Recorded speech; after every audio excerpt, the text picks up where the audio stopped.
a staircase, a spinning top, a splash of red in a colorless crowd. 3 images from 3 different films. None of them are explained on screen, and all 3 are doing more work than most of the dialogue in the movie. Welcome back to The Human Story. I'm Donovan. Last episode we talked about theme.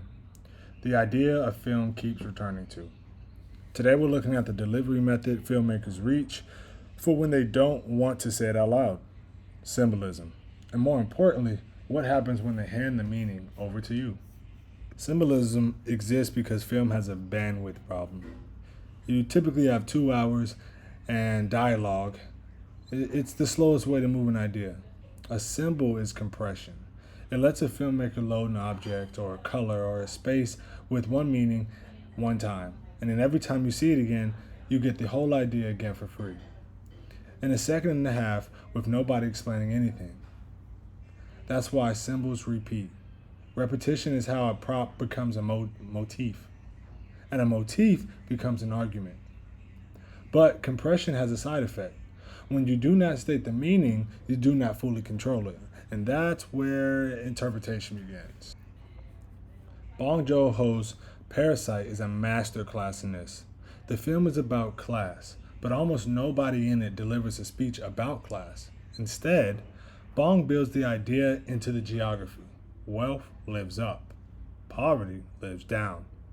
Characters are constantly climbing stairs or descending them, and the camera never lets you forget which direction they're moving. Then there's the rain. The same storm that is a minor convenience at the top of the hill is a flood at the bottom. Nobody says the system is stacked. The staircase says it. Every single time, the symbolism working as a sustained argument instead of one clever image. Now, the other half. Inception ends on a spinning top and cuts to black before it falls. Christopher Nolan had the answer. He just refused to give it to you. And people have been arguing about the shot ever since. That is not a flaw, that is technique. When a filmmaker withholds the resolution, the audience has to supply it. And the second you supply meaning to a story, you have invested in it. You're not watching anymore, you're participating. That's the interpretation half of this episode. A symbol is not finished when the filmmaker places it, it's finished whenever the viewer decodes it. And different viewers finish it differently. And when a symbol really works, it escapes the movie.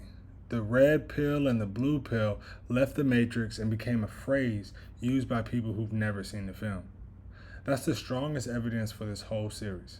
Films do not just communicate during the runtime, they hand you a piece of shorthand for human experience, and you carry it around. Much like the Berserk symbol from the hit anime show and movie, Berserker. Symbolism is how a film keeps talking after you roll the credits. Check out this week's blog.